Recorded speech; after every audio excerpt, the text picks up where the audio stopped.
श्री गणेशाय नमः. श्री स्वामी समर्थ. सुप्रभातम. नमस्कार. सिया ऑफिशियलवर आपले सुस्वागतम. योगेशं सच्चिदानंदं वासुदेवं व्रजप्रियं धर्मसंस्थापकं वीरं कृष्णं वंदे जगद्गुरुं. आज आपण महाभारतातल्या पहिल्या खंडातल्या आदिपर्वातले 5वे पर्व आस्तिक पर्व पुढे वाचायला सुरुवात करूया.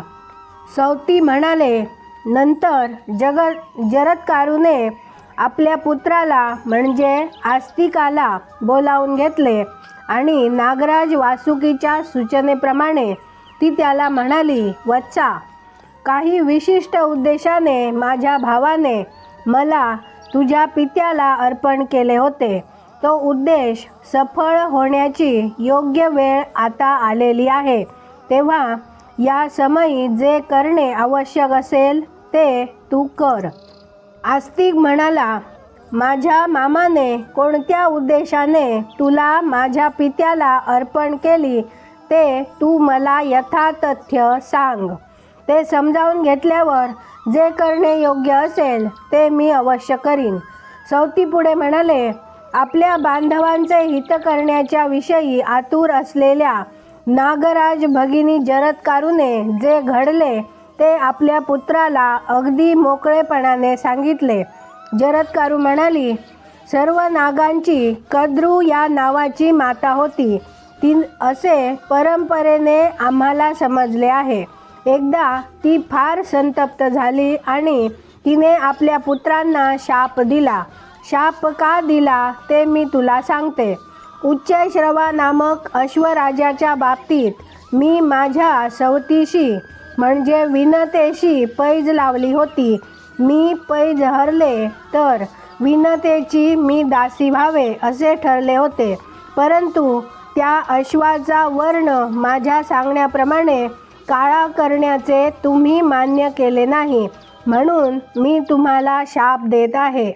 जन्मेजयाच्या सर्पसत्रात अग्नी तुम्हाला जाळून टाकील आणि मरणानंतर तुम्ही नरकात जाऊन पडाल असे कद्रू आपल्या पुत्रांना म्हणाली.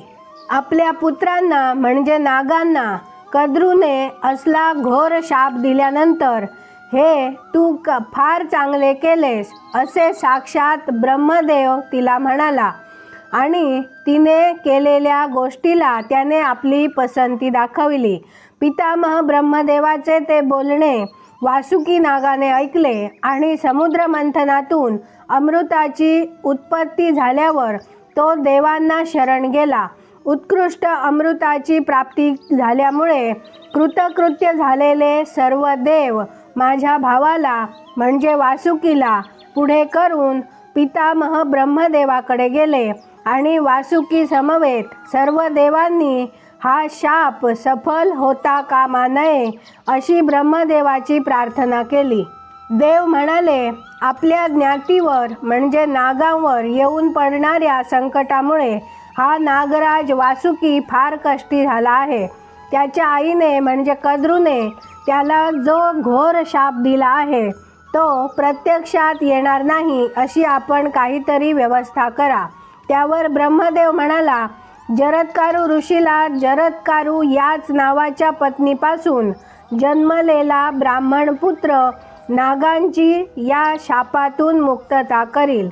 ब्रह्मदेवाने असे आश्वासन दिल्यानंतर नागराज वासुकीने म्हणजे तुझ्या मामाने मला तुझ्या पित्याला अर्पण केली. नंतर तुझा माझ्या पोटी जन्म झाला.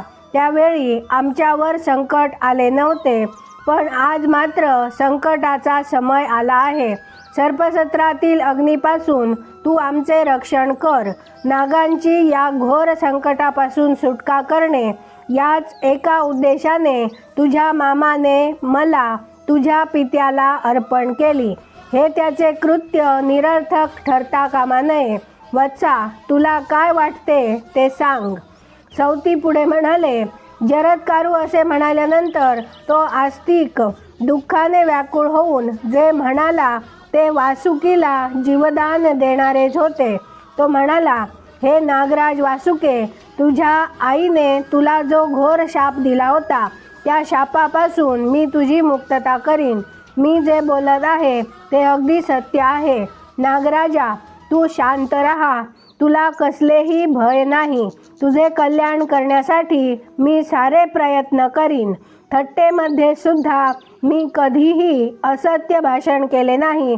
मग अशा गंभीर प्रसंगी मी असत्य कसा बोलेन? यज्ञाची दीक्षा घेतलेल्या त्या जन्मेजय राजाकडे मी आजच्या आज जाईन आणि मंगल आशीर्वाद देऊन मी त्याला संतुष्ट करीन आणि त्याने अंगीकारलेला यज्ञ जेणेकरून सिद्धीला जाणार नाही अशी तरतूद करीन. नागराजा, हे सर्व मी करीन याची खात्री बाळग. तू माझ्यावर जो विश्वास ठेवला आहेस तो कदापि अन्यथा होणार नाही. यावर वासुकी म्हणाला, आस्तिका, माझे मस्तक गरगरत आहे आणि माझे हृदय विदीर्ण होत आहे. माझ्या डोळ्यांसमोर अंधारी येत आहे.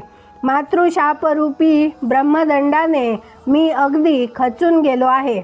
यावर आस्तिक म्हणाला, हे नागेंद्रा, मनस्ताप करून घेण्याचे तुला काहीही कारण नाही.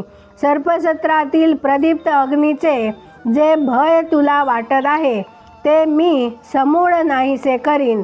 प्रत्यक्ष प्रलयाग्नीप्रमाणे उग्र असलेला ब्रह्मदंड मी निष्प्रभ करून टाकीन. तू मात्र मुळीच भीती बाळगू नकोस.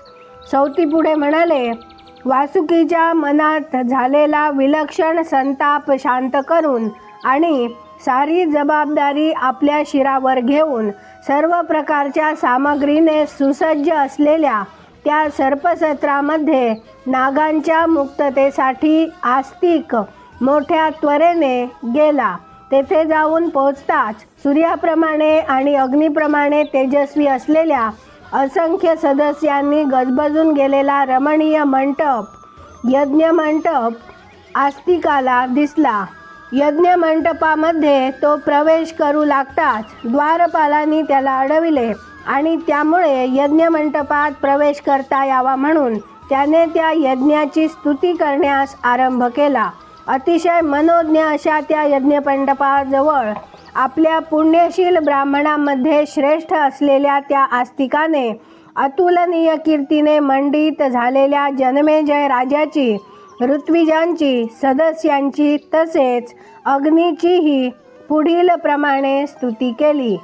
आज आपण इथे थांबूया. माझ्या सिया ऑफिशियलला सबस्क्राईब केले नसेल तर कृपया आत्ताच सबस्क्राईब करा आणि दररोज सकाळी 6:30 वाजता महाभारत कथा ऐकण्याचा आनंद अवश्य घ्या. बाजूच्या बेलवर क्लिक करून लाईक करायला विसरू नका. शेअर करा, कमेंट करा आणि राधे राधे लिहायला विसरू नका. धन्यवाद. जय श्री कृष्ण.